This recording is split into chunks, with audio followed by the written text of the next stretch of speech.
your week. And I'm just so grateful for all you showing up. You could have been anywhere, but you decided to be here tonight. And that means a lot to me. I'm going to jump right in because I have a lot of information I want to share with you. And I appreciate your time. And I respect your time.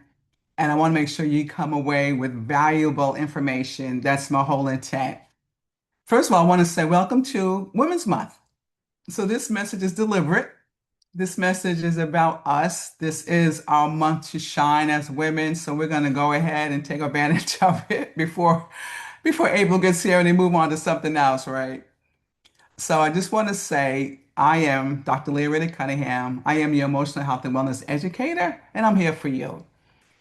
And I want you to go ahead and introduce yourself. I see some of your names, but tell me where you're hailing from.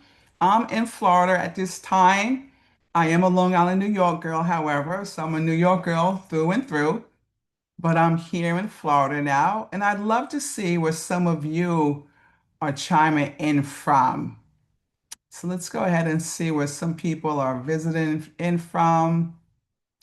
Let me know. We got about 13 people that came to visit. And where are you visiting from? Anyone want to chat with me? All right, CT, that's Connecticut. Okay, well, thank you for being here. Philly's in the house. Of course, we got to have the ATL. Ohio's here, Louisiana, loving it, loving it. Nashville, hi, Nashville. Thank you for being here. This is fabulous. Great, great, great. Thank you for taking time and being here. This is fantastic. When I thought about this topic, okay, Jacksonville, yes, okay, I got a sister here from Jacksonville, fabulous. When I thought about this topic, okay, Washington State, fabulous, great. I got excited myself, okay, and you'll learn a lot about me as we go through this presentation. I get excited a lot myself fast about things that I teach because it resonates to me. I don't put out stuff, things that aren't meaty and don't have depth to it. So I always enjoy it myself first. And this one in particular, when I think about the power of a woman when her mind is at peace, that's us. Massachusetts, thank you. Because when you think about it, you can almost say it this way. My peace is my power, and my power is my peace, right? Would you agree? The power of woman when her mind is at peace, our peace is our power, women, and our power is our peace. It just, I mean, it's that's who we are. And we not, I don't want to say thrive, but we're at our best. If you want something done from us, just let us have some peace and we're gonna get it done. We'll get it done with standing on our heads. And I want us to realize and be so understand about how significant that is to have that peace. Thank you, Pennsylvania. We have to make sure we get it and people can't just take it. So I'm going to be talking about that. But I want you to really take a minute and just tell me in the chat. Like I said, I'm not using no slides tonight. It's me and you in the room and everyone else. But I want you to think that I'm talking just to you because I am. So this is total engagement. And if you engage me, I'm going to engage you. I'm going to give you time because I want you to get this. I want you to understand how valuable our peace is because we take a lot of things for granted. But I know many people who don't have peace, and you probably do too. And on any given day, any one of us also don't have the peace we'd like to have just to get through a day, just to get through some of the expectations that people have for us. And I want to talk about that. So I want us to understand how significant that is and what that looks like for us and what it looks like when we don't have it. Because as easy as it's as quiet as it's kept, peace is not something that automatically happens. It doesn't automatically happen. We have to work at it and we have to work for it because people will take it and they take it through engaging us throughout the day with things that are more about them and less about us. But I want to ask you this question. What happens? What happens when our peace is interrupted? Then who do we become? Then who do we become? Because when we're at peace, okay, we got it. You know what you need. I got you. I got this. We at work, we run in circles around people. We getting the job done, getting the stuff done at the house. The children, no problem. Job, we got that under control. We got ourselves looking fine, from head to toe. We no problem. We got it. Let that peace get interrupted. Let that peace get interrupted. And what happens? Just take a minute. I'm gonna look in the chat. I'm gonna see what you guys got going on in here. What happens when that peace is interrupted? Anyone want to say something about that before I go deeper? Because we're gonna go deep tonight. We're gonna go deep. Out of character. Yes, Angel. We're out of character. We're not us. Off balance. Yes. Frustrated. Oh, please. Absolutely. Crazy. High stress. Off your game. Overwhelmed. All of that and then some, right? All of that. You talking about trying to get a job done, please. I'm trying to get myself together. If I can just get a minute, I can take care of some of these other things, but we're unable to. And then we get labeled, right? We get labeled and, oh, she just, all kinds of different names. I'm gonna talk about some of them later.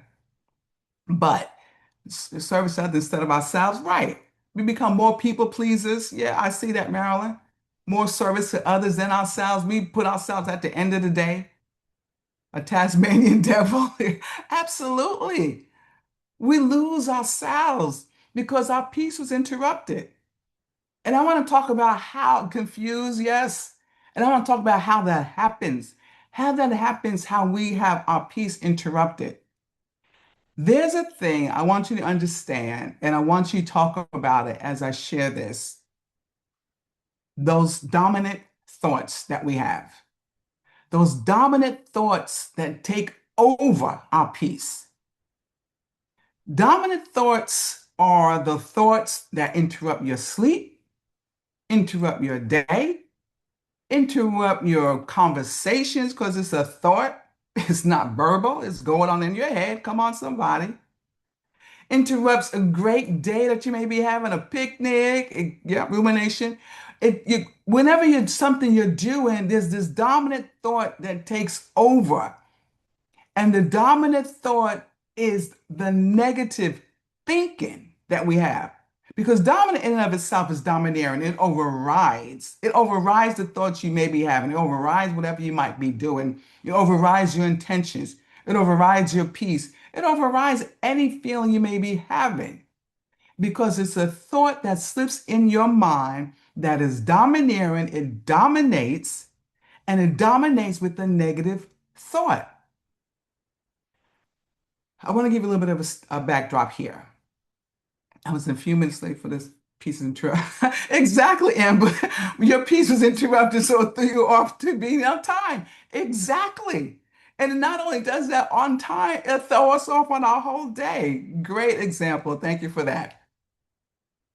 And with that being said, we have these thoughts that come in because the negative thoughts that are the dominating thoughts are thoughts that are fed to us. That's why they're so negative. Let me give the backdrop to this. On an average day, the average person has anywhere between 70 to 80,000 thoughts a day. Okay. That's the behaviorists. We have studied it. The psychologists, those that do psychology, that's the average. 80,000 thoughts a day. Yes, right, Joy? Wow. And with that being said, out of those 80% of thoughts, majority, close to 75% of them are all negative. I'm just gonna let that shoe drop right there for a minute. So out of the thoughts we have on an average day, 80% is what our average is of thoughts that we just have. 75% of those thoughts are negative. How is that possible? But that isn't even where the shoe drops. I'm excited already because I love sharing this information because every time I think about it, I think about what's going on in my day and why this is happening. So out of those negative thoughts, 70% of those, and those numbers say are seemingly high, but they are high. They are always higher than lower. They just are. The thoughts that we have, the negative thoughts, 70% of those are all repetitive. They are the exact same thought we had yesterday. So let me just put this in context. On an average day, we have 80% of thoughts. Okay. On an average day that we have 80% of our thoughts. On out of those 80%, 75% of those are all negative. And of those negative thoughts, majority of all of them are all repetitive. So we are having the same dominating thoughts that are all negative, and they are the same thought we had yesterday. It's not even another new thought. Because someone just say, wow, right there. So when you talk about interrupted peace, this is why. This is why it's nothing we are doing. And you know why we have these dominating thoughts? We are fed it every day, and our mind holds it.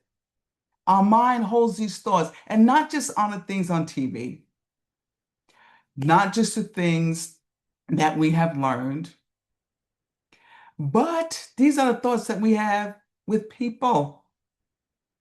Thoughts that we have with people. Do you realize that we seek out threats? Some of us seek out threats, yeah. But do you realize that when we talk with people, people take from us? It's an engagement. And it's not always a two-way street. Let's just be honest. Some people will take more than they deposit. And we, at the end of the day, are trying to figure, yeah, trying to figure out what is really going on here. Why do I feel exhausted? Right? Well, you may have had a great day and now you're exhausted. That's how much people take from us and deposit things that leave us less than. That is something to really take hold of. That's something to be mindful of when you are engaging with people at work, in the community, even in your home, in your circle, when you go to lunch, your church, wherever your social life is, they wear you out. Yeah. Wherever your social life is, realize people are going to be taken from you. We deposit into people and people deposit into us. And it's not always good energy, as you know. So, on a constant basis, those average thoughts that we have, a lot of them are negative. Our mind holds them. And these are the same thoughts that we have yesterday. And these are thoughts that we have about ourselves, women. That's the whole point of what we're going to be talking about tonight. These thoughts are thoughts that we have embraced about ourselves. And our peace gets interrupted. And our peace as women can get interrupted for a long time. Some people call it what? Depression, anxiety. Some people have self-talks that are self-deprecating, self-loathing.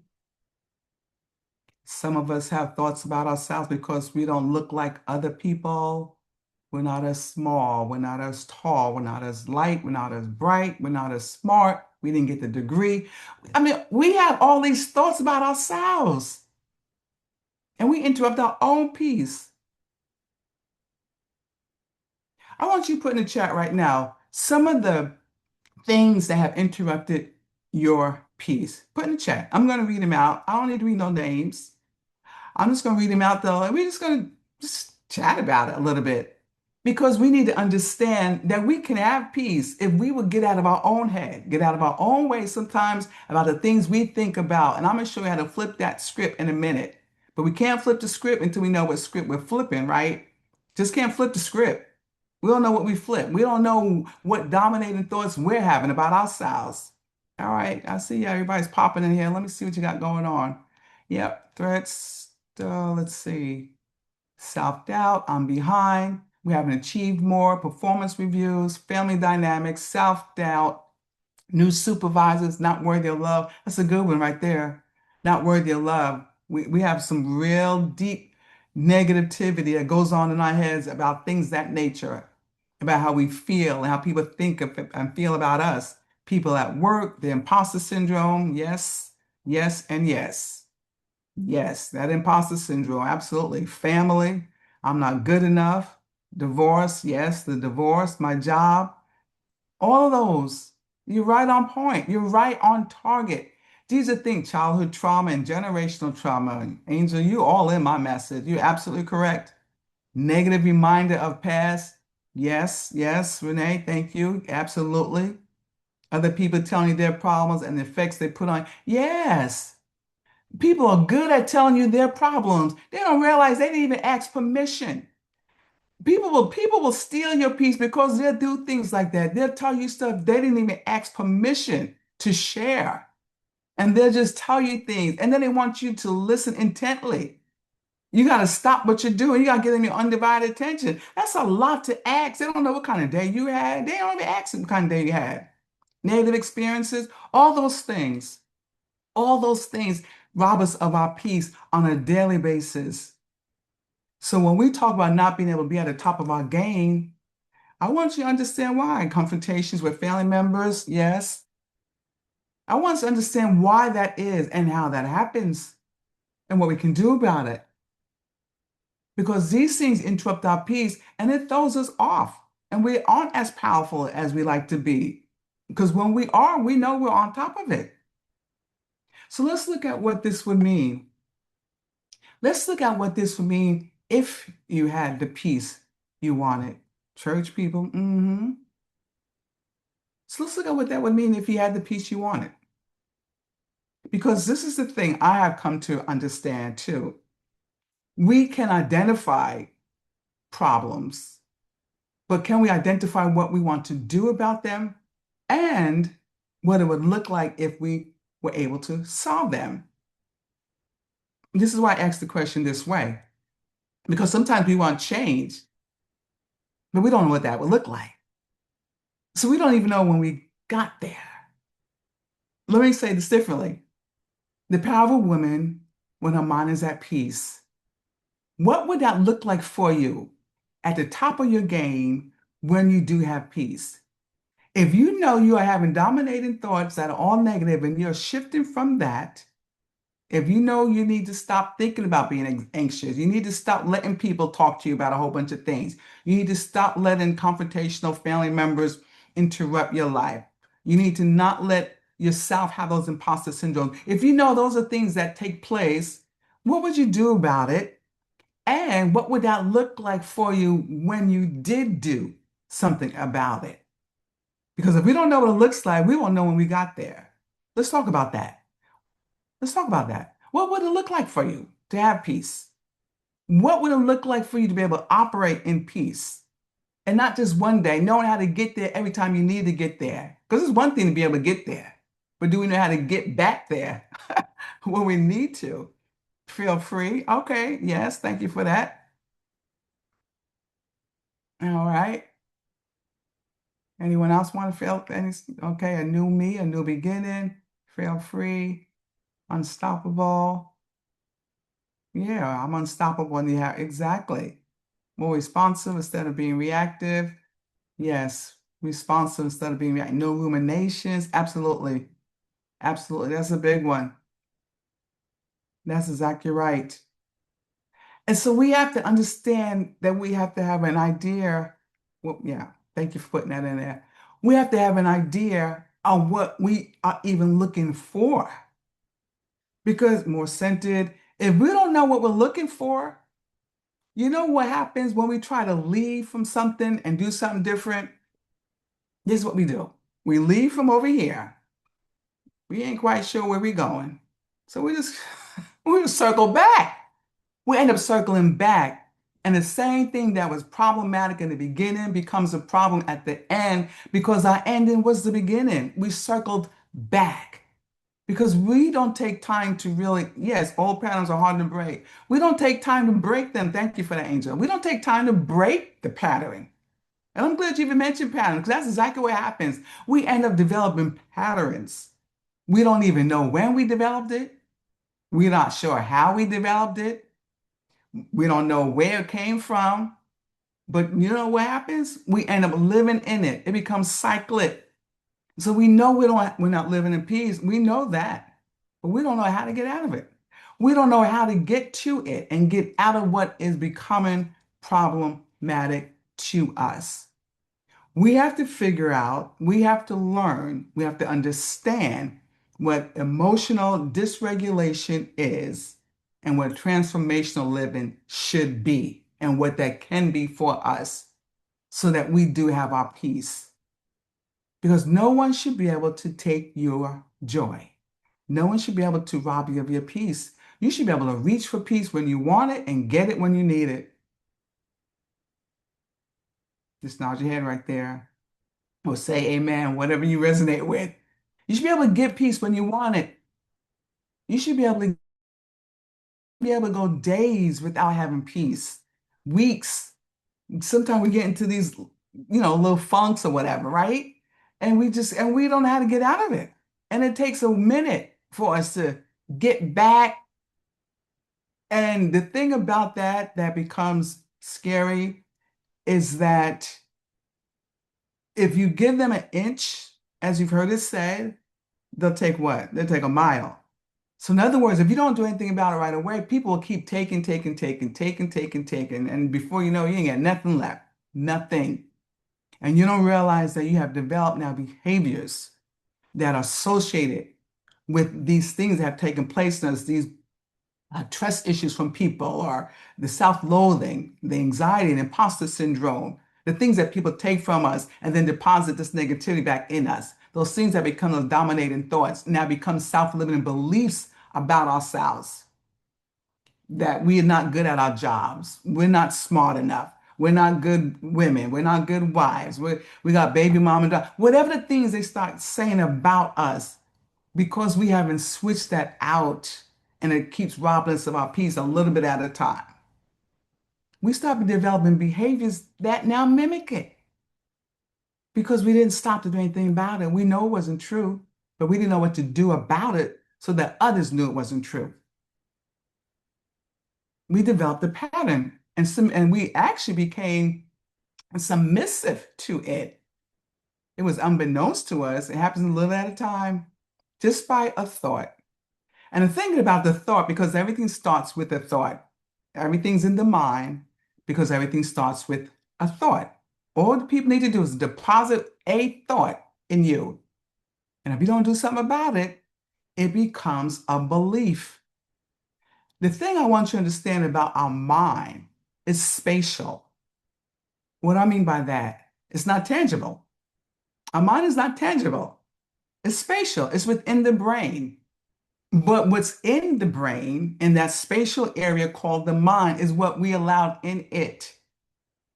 So you have control over what is fed into your mind. So if it's going to be prime real estate in your brain, your mind, where all the thoughts are, any action you will ever do is going to start with the thought. That thought's going to come out of your mind. Hear me when I say this. You have control over that.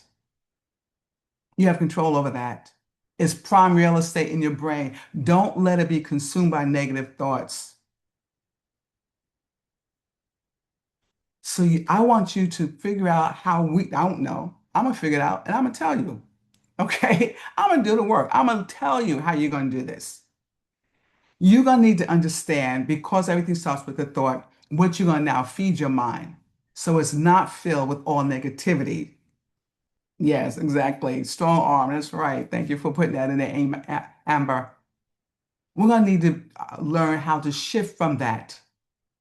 And what we're going to do, I'm going to show you, I'm going to help you, I'm going to walk you through it, and I'm going to be here at the end so you can continue to get information. I want you to understand about introspection because if you're not living in peace, you're not living in your power. And if you don't know how to get that peace back, you're going to need to do introspection to know what happened. You can't go after something to know what happened and to why you don't have it. It's called introspection. And introspection is, my sisters, as simply as it's kept, excuse me, as simply as it's said, is to discover you. So what does that look like? Okay. So when we get dressed for the day, we get dressed for the night, we get dressed to go out with the girls, we get dressed to go to work, head to toe, we got it going on. We know how to do it, right? We got to do it. We got people for that. We got people for our hair, people for our makeup, stylists, nails, whatever look we want to accomplish.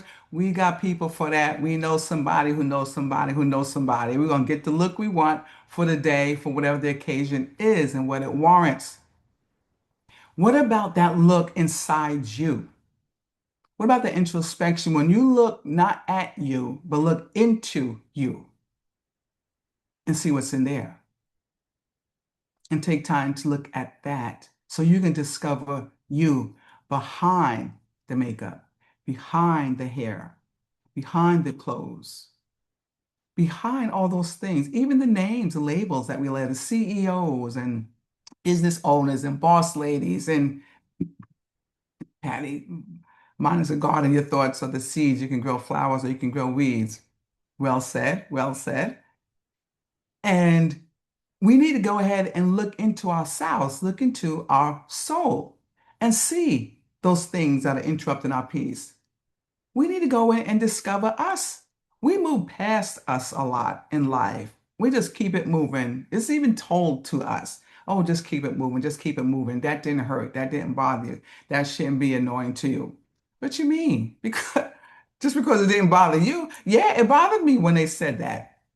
It bothered me when, my boyfriend walked out on me. It bothered me when my mom, said that was a disappointment, or my dad said that was a disappointment. That bothered me. It bothered me when my boss told me that wasn't good enough and they promoted someone over me and I've been there longer than them, got more degrees than them. Yes, that bothered me. It bothered me when I got overlooked at something that was coming up and I should have been picked, even amongst my friends, and they picked someone else or they picked another place or something else to celebrate over mine and I had more longevity. It bothered me when I had betrayal in my life. I had trust issues, rejection issues, abandonment issues, when I had addictive behaviors issues, when I had a baby out of wedlock. Yes, that bothered me. And we need to be able to say that to ourselves. That bothered me. We don't care what other people say. We don't care what other people decide shouldn't bother you because it didn't bother them. Well, you're not me. And our introspection should allow us to look within ourselves and see us and see that that interrupted our peace. Because we can perform well. It's called perfunctory, right? We can show up anywhere we need to and perform. It's called perfunctory. But is that who you are? Are you just performing? Have you dealt with the thing that interrupted your peace? When you look deep within you, have you done anything about that introspection? We need to take time out for us because those negative dominant thoughts, they're intrusive, aggressive. They don't ask permission and they'll show up every time. As soon as we thought we have moved forward from something, but we can't move forward in just anything. You go through things. You don't just get over anything. You have to go through it. We think things just go into hiding. We think things just go away. Nothing just goes away. It goes into hiding and it shows back up in our lives. It shows back up because we didn't do anything with it. Thank you. Yeah. And I want you to understand this. I want you to understand this. Listen to me when I say this. Once we take enough appreciation for ourselves and we also start realizing the things we have endured that we allowed subtly, we didn't intend to, but we allowed to interrupt our peace. Now we have to go ahead and give that thing a name. It's called awareness. Okay, I'm not living in peace. And we realize we're not living in peace. Okay, so now I need to understand what it is that has interrupted my peace and how I can do something about it. But you can't do anything about anything unless you give it a name. This can't go by how you're feeling. You're feeling this way because of, you see where I'm going with this? Let me give you an example. I'm gonna talk about me. I appreciate all of you putting your things in the chat. And if you feel like you want to move forward with what I'm going to be sharing, feel free to share yourself. This is a safe space. This is what I do. I can talk to all of you all day long about things that are near and dear to me. I've been there. So when I was 8 years old, my dad walked out on me, my siblings, and myself, my mom, and left me with abandonment issues. Okay. 8 years old, little 8-year-old girl looking for her daddy, and he walks out, goes, enjoys his life. And as I remember the story, he said he was going to get some bread and milk. All right, so we 50 some odd years later now, so I guess, I don't know. How far was that store? That's how I tell the story to make it feel good. But I got over this. However, I had to do the work to get over this. But it left me with trust issues, betrayal, rejection. And everyone after him, that's how I saw them. That I needed to make sure I left them first before he left me because I saw everyone that was going to abandon me. I was going to have trust issues, rejection issues, and I had to give that thing a name because it was a dominating thought in my life. You see where I'm going with this? Had to give it a name. Just can't say, oh, my dad just left. No, dad didn't just leave. Dad abandoned his duties. Okay, left his daughter with abandonment issues that morphed into trust issues and rejection issues. That's what happens to a lot of us. Things take place in us, in our lives, somewhere in our lives, that we didn't stop to do introspection to see why we have interrupted peace on any given day when we're thinking, why is this still coming back? Well, you didn't do anything with it. You didn't do anything with it. Just moved on in life. Till I got to a point in my life, I said, I can't do this anymore. I got to figure this out. My sisters, you're going to have to figure out what that is and give it a name. Whatever that is robbing you of your peace, give it a name so you can move on. You can't solve, I can relate. Thank you, Tiffany. We can't solve things or move on in our lives in a healthy way until we look it dead in our eyes and dead in its face and say, you know what that was? No, that wasn't just someone just, divorcing me or just someone just fooling around on me. No, they call that, oh, just lost my thought there. But people want to just make things just nice and cushy. But no, they divorce, betrayal. That's what I'm looking for. Betrayal. When people sleep around on you. And I had one client told me that, oh, that person just messed up. I said, what do you mean messed up? So, oh, they slept with my friend. I said, oh, you mean, you mean they betrayed you? That's just call it what it is. Give it a name. They didn't just mess around or sleep around. They betrayed you. They betrayed your love, betrayed you. Betrayed, your friend betrayed you. That's a choice. Exactly. Give it a name. We can't be cushy and just let people off with things. We need to take an inventory of ourselves and look at it for what it's worth and realize, oh no. So that's what awareness is. When you start to introspection and what you see, call what you see. Give it a name. And see, this is why. This is an exciting piece I get to. Because I get real I get real passionate about this whole topic, as you can tell. But the next piece I like to share when you talk about the power of woman, when the mind is at peace, is when we can start transitioning from that. Because once you can name it, then like, oh, got it. See, you wouldn't want to be it. I can transition from that. Now I know what it is that's been robbing me of my peace. So now you can transition from that. You can leave that behind. You have dealt with it to some degree by at least first giving it a name. If you don't call a thing,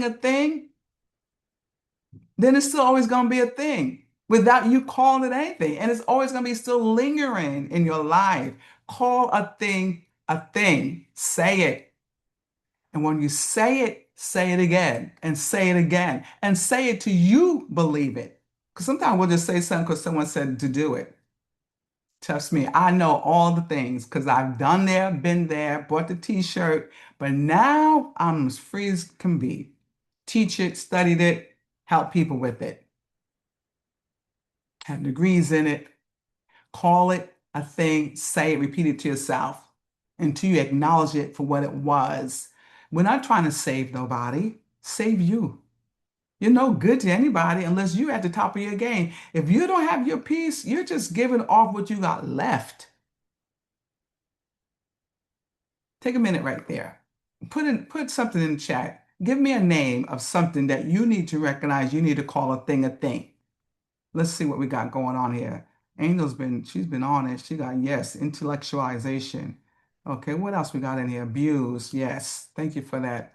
What else we got in here? Oh, where's my, okay, I'm in the wrong spot. I'm looking for setting boundaries. Yes, setting boundaries, definitely set boundaries. Definitely set those boundaries because people take advantage of boundaries. And you know what else they'll do, Jan? They'll move them.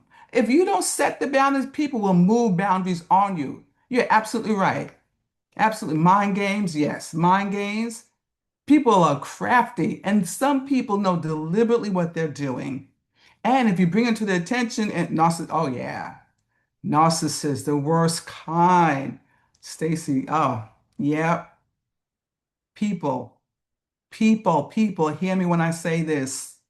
When you identify something is not right and it's not by choice, and what I mean by that, gaslighting, yes, because some things we're trying to work through. So that means you're kind of choosing a temporary approval, if you will, or okay, because we're working through it. But if it's not by choice and you realize people aren't trying to work with you, now I'm not trying to tell anybody what to do with their lives. I'm trying to help you with yours. I mean in that I'm not saying what to do with the other people, dismiss or whatever. I'm not no relationship person. Emotional health and wellness educator. I'm going to show you what's going on and give you some options how you can move forward for your life. But when you start seeing something and it becomes so detrimental to you, to your life and your well-being and your mind, do something about it. Do something. Don't, yeah, take it for granted. Do something about it. Don't live like that. Don't live like that. Be mindful of how your life should be and what you're deserving of. And if you don't set boundaries and if you don't do what's right by yourself, other people will take advantage of you. If you don't put it in place, I guess they're gonna figure out, well, she didn't seem to mind. Why should I mind? Do it for yourself. Know your worth. Yes, know your worth. That's exactly right. You need to know your worth. So I want you guys to realize that we're talking about your peace, we're talking about your life. And when you start transitioning from something, now you're going to be transitioning to something. And like I said earlier, and you need to know what that looks like. You need to have some idea who you are, what you're becoming, what you want to be, what you want to do, what you want to leave behind, where you're headed, those regulated emotions, so they're not running all over the place, the things that give you peace, that give you joy in your life, the things that reset you so you can enjoy the things of your life because we don't even enjoy the things of our lives. We need to understand that when you're transitioning from something, you are leaving behind the things that have bruised us mentally. And once you can identify what that is, you can compartmentalize it. Because when I talked about the mind and it having prime real estate in our brain and it being spatial, it just rolls around, rolls around, rolls around, pops up whenever it wants to. We didn't do anything with it. We know it's in there because it came up perhaps yesterday. And if we don't do anything about it, somewhere tomorrow, it'll probably pop up again. But when you start transitioning, you have now compartmentalized that thought. And you did it because you went through steps of introspection and awareness, and all those things that helps put it in a place and the scenario that goes behind it. You transition it. You're going from something to something. And it helps you start reframing your life, reestablishing your life, um, being able to locate your peace again, get it back, being able to keep it there. We have to understand what that looks like. And I want to say this to you. When we talk about compartmentalizing something, that means you now have control over it. You've learned now that it doesn't get to just interrupt your day, interrupt your sleep, interrupt your joy, interrupt your peace, interrupt your life. You control it because it didn't go away. Emotions, thoughts, and feelings don't just go away. I don't want to mislead you. You get control over them. We have on an average the same basic 5, 7 thoughts. Average human has basic 5, 7 thoughts. They just show up differently based on how it relates to you. Love shows up differently for different people as it relates to them. If their love relationship was abusive, that's how it shows up for them. You see where I'm going with this? And so people live and learn that love in some relationship, if they're not abused, they don't think they're being loved. But once you learn that that's abuse and it's not the love that's healthy for a healthy relationship, healthy growth, and whatever that relationship looks like, whether it be marriage or just, someone that you're living with, I'm not here for any of that. Whatever that relationship is for you and is sanctioned in love, where you are nurturing one another, you are loving each other, you are gracious, those things, not abusive. Once you learn those differences, you compartmentalize, you have control over it, but love is still going to show up. It's just going to be depend on how you now relearn it, how it shows up for you when you transition to something from something. Hope that's making sense. I can go way deeper, but I'm going to be running out of time. I got more to share with you. But you see what I'm saying? How we relearn it? You have to relearn it. Otherwise, it's always going to mean one thing to you. And that's always going to be that dominating thought for you. So we have to be able to put things and compartmentalize them and control it so that it shows up healthy for me now and not abusive. Otherwise, transitioning from abusive love, you're going to transition to abusive love.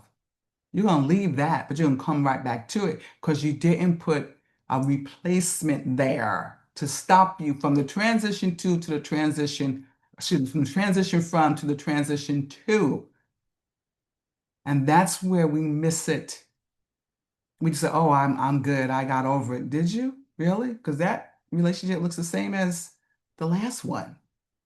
And we told ourselves, oh, I ain't doing that again. Oh, I'm good. I got away from that. You did? Because it looks the same. It looks the same.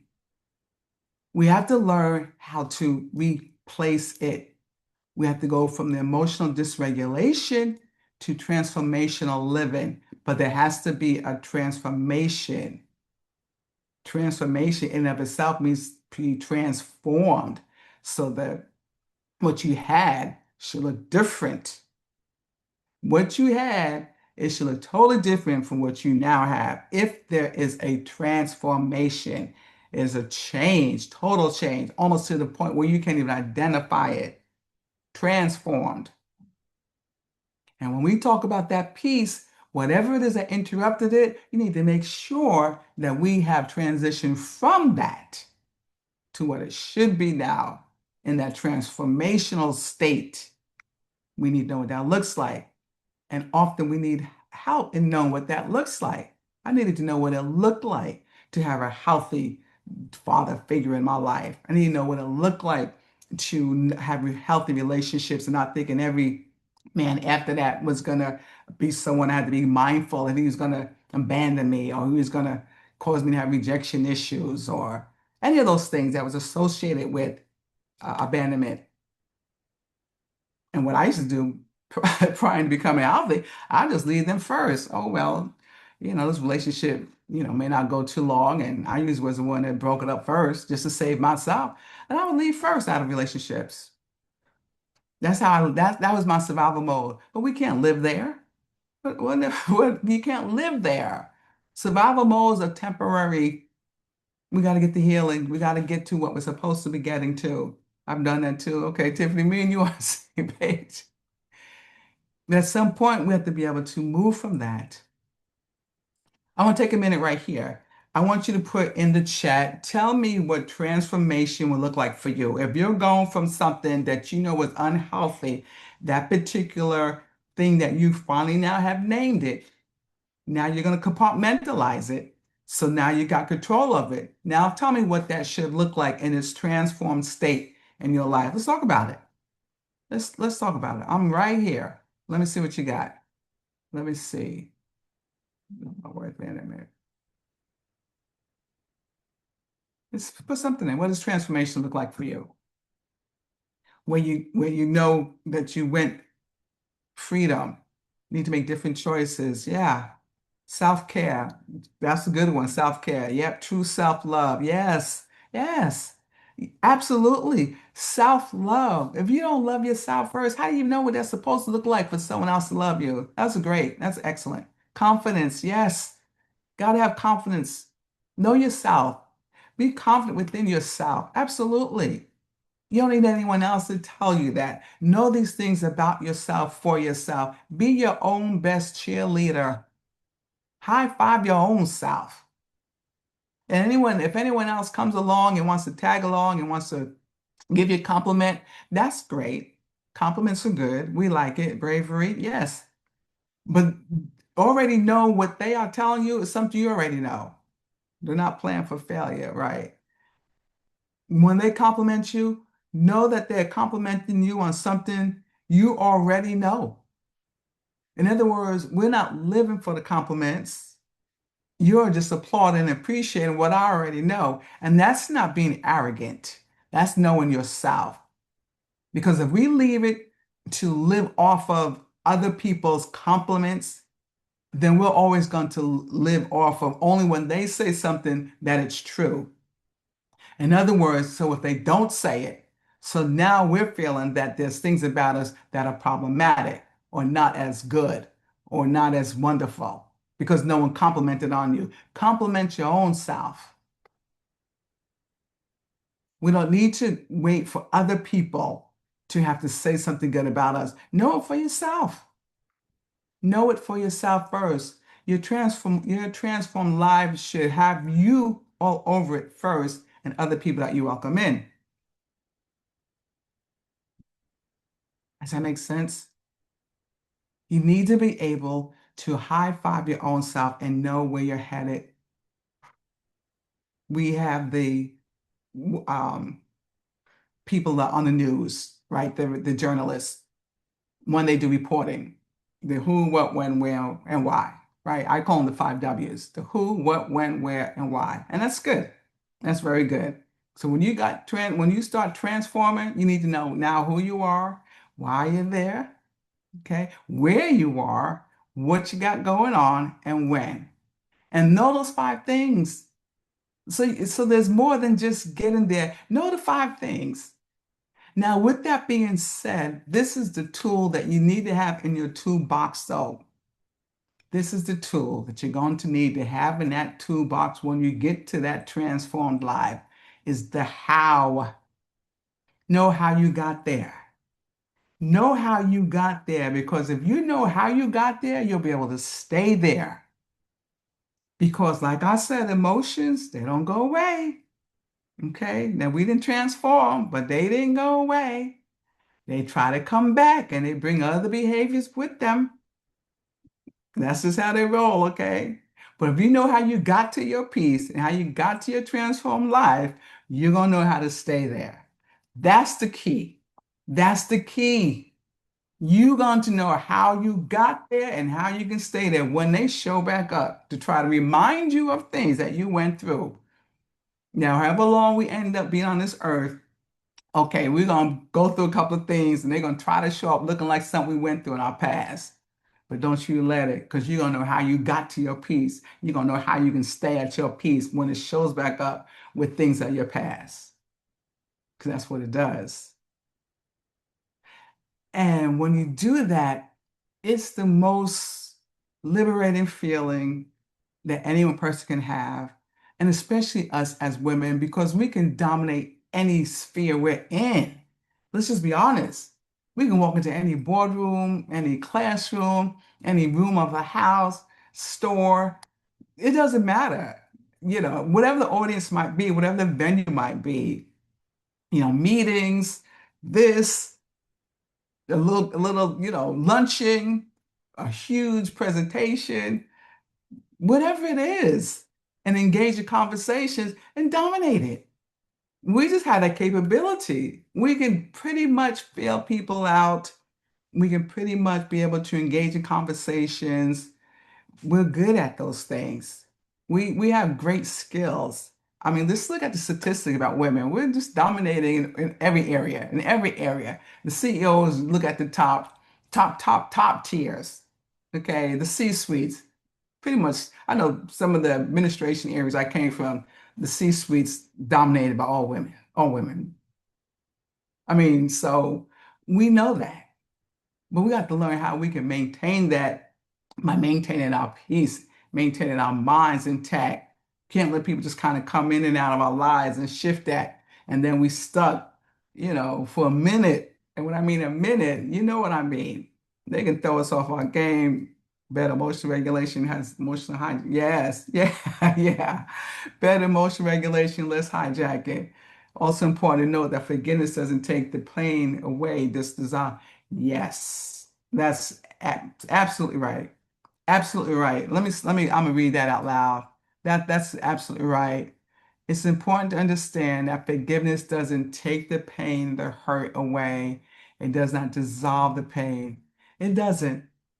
And forgiveness helps us move forward. And as it said, forgiveness is for us. We forgive the person. They didn't have the capacity to be who we needed them to be. That's a whole nother teaching I do. That people don't have the capacity to be who we needed them to be in our lives, and they had their own problems. But with that being said, realize that pain's still gonna be there. You're right. That's exactly right.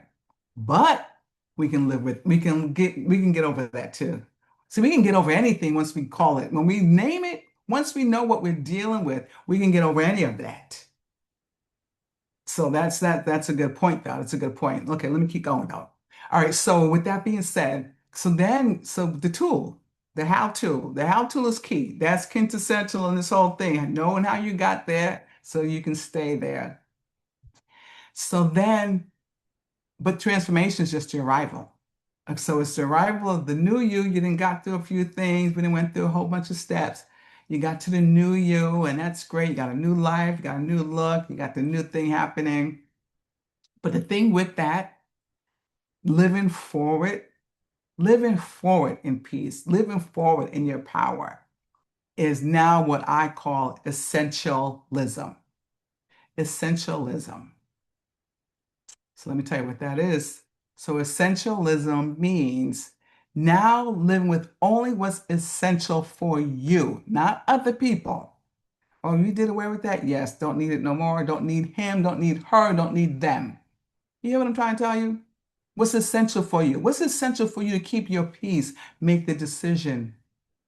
Essentialism, living forward after you go through all the work of transforming your lives. And I'm telling you, it's work. Between making a decision and getting there, there's a whole whole bunch that goes in there, that path. It's a whole bunch that goes on in there to get there.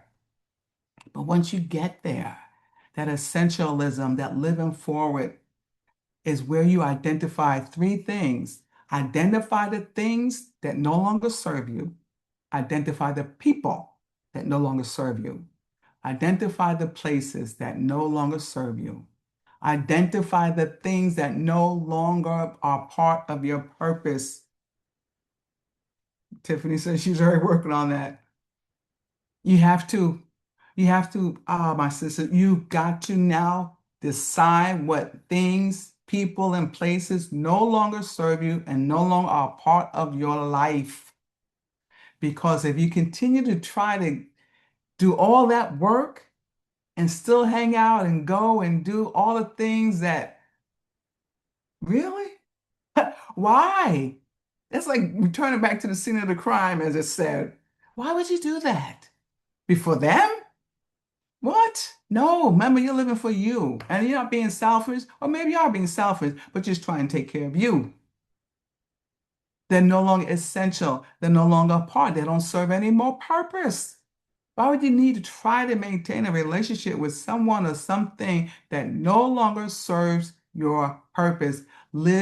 Being forward means being essential and living only with things that are essential. And you'll need to identify the things that no longer serve you, places that no longer serve you, and people that no longer serve you. Why? Because they're attached to previous behaviors, emotions. And you already know that. But I want you to see how it's possible. Thank you, Stacy. I want you to see how it's possible, though, that because our power is our peace. Let's just be honest. When we're at our best when we have peace. Just give me a day of peace. I can do anything you need me to do. But when it's interrupted, we're not at the top of our game. You're gonna get what you get and be okay with that. So we have to be honest with ourselves. But that's how you get it. That's how you get that. And yeah, I had the privilege just now to share with you how that's possible. I just took you through a five concept training that I do with people so they can understand what that looks like. Because we have to have our peace. We have to have that. All right, I need to hear from you guys. Put some things in the chat. Marilyn says, I agree with you. Oh, anyone else? Anyone else want to say anything about this? Tell me what you got out of this. I want you to tell me, okay, you already showed me that you see yourself in this, which is great. I'm glad you did. I'm glad you are telling me that this was of value because I felt like it was, and that's what I wanted to do it. Patty said this was helpful to me. Thank you, Patty. And I want you to see what your life, just give an image of what your life looks like changed. Because sometimes we even stop dreaming. We even stop even looking for our lives to be better. We don't even look for it to look healthier. This is meaningful for the new chapter of my life. Thank you. I'm so glad to know that, Janice. Great. And I appreciate you saying the new chapter. All of us should be able to have a new chapter at some point because life be life and as we know it. So at some point, after life is no longer lifing, it stopped lifing because we started a new chapter. Life don't stop lifing just because it stopped lifing. Now, I know you know that. So for her to say she just started a new chapter, that means she put in a work to start a new chapter. She was determined. She was deliberate. You got to be deliberate in your life. Start a new chapter. Get your peace. No one can take it. They interrupt it. They interrupt our peace. They can't take it from you. Get it back. There's a difference. Change was scary before listening to you. It makes things easy to look through my own eyes and see, yeah. And mom thinks I'm selfish because I choose not to deal with people who interrupt. No, that's not being selfish. I'm sorry, mom. I hate to disagree with you. It's not being selfish. That's taking care of you. If you don't take care of you, who will? I learned to put a title on the hurt in my life. Be aware. Yes. Put a title to the hurt. Put a title to the pain. It is not just ouching because it hurt. It hurt for a reason. Something happened. What happened? What was said? What was done? What is our reticular activation system? Yes. The thing RAS, exactly. The things that we keep remembering, things we keep seeing, it keeps showing up as if it's everywhere at all times. But our mind has now put an image there, so it looks like it's everywhere all the time. And a lot of times it is because we put it there. So that was a good point. Our mind has a default. Our mind has a default. It's going to go back to what's stored there. And as I said, they can't steal your joy. Exactly, Kelly. They can't. And as I said, we put stuff there. So it's going to go back to what is stored there. So if whatever's stored there, the default memory is going to go right back to what's in the thought, what's in the mind. And if we didn't put anything else in it, is going to find all that negativity. Now, I already told you how much negativity is going to be there anywhere just within a day because of the thoughts we have in a day. So you got to put something else in that prime real estate of the brain, the mind. You got to make that effort and replace that. Got a moment of community with like-minded women and more tools for my self-care toolkit. Thank you. Really enjoyed it. You're so welcome. You're so welcome. And I'll make sure each of you know that there's a free tool that we promised you. I'm gonna have my assistant drop that in the chat. The free tool. It's a way to reset your thoughts. How to reset your thoughts because that's a lot of what it takes. Are resetting. And I'm asking too. Please put in the chat a link because if anyone wants to be able to talk about this further, I welcome that. I love talking to women. I talk to women on a daily basis. I am able to share with them what that looks like for themselves personally and privately. And I invite you to talk with me. I can show you how we can go deeper. Like I said, I've done the work. I've done it with many people. It's a complimentary um, chat. Just we can explore. We can explore more information that I wasn't able to share here for the lack of time and for the interest and for the respect of other people. But women, we have to be able to go further within ourselves because we have so much to offer. We have so much to offer in our homes and in our jobs, the people around, the circles we find ourselves in, the promotions that we want to go after, and we sometimes stop it ourselves. Thank you, thank you. Sometimes we stop it ourselves. We sometimes become our own worst enemy. My sister, she's dropping all the tools in there for you. Thank you, Jennifer. Thank you. And you have to protect your peace. Good point. She's stating you got to protect your peace. You got to protect it. You're so welcome. And reach out to me. Anybody want to reach out to me? You got a chat, a link in there. Reach out to me. We can talk further. Find out more about yourself. I'll be glad to talk with you about yourself. Any of these things where it resonated with you. We can do that. I'm here for you. This is what I do, is sharing with people about the things of their lives, especially when it comes to our peace. Like I said, I've been there.